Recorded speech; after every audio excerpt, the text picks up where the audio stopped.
Okay, here's Megan's stuff for her wedding. We have these things here. Her flower seeds, crates, painted white. She's got more to go. Some ribbon. Here's the colored pencils and baskets.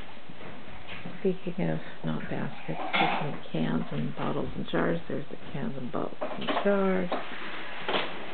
Grandpa's boots that we're going to have a flower arrangement in. Pieces of the flags.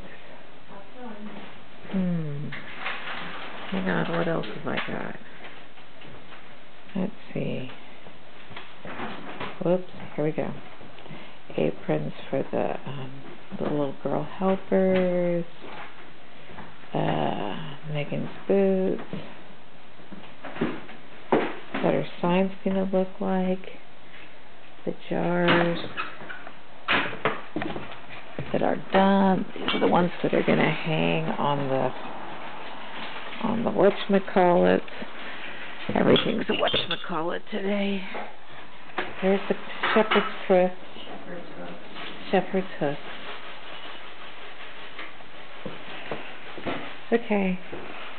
Just gives you an idea of the stuff in the color scheme. Yeah, and my living room. Is it a mess or what? Oh, yes it is. Okay.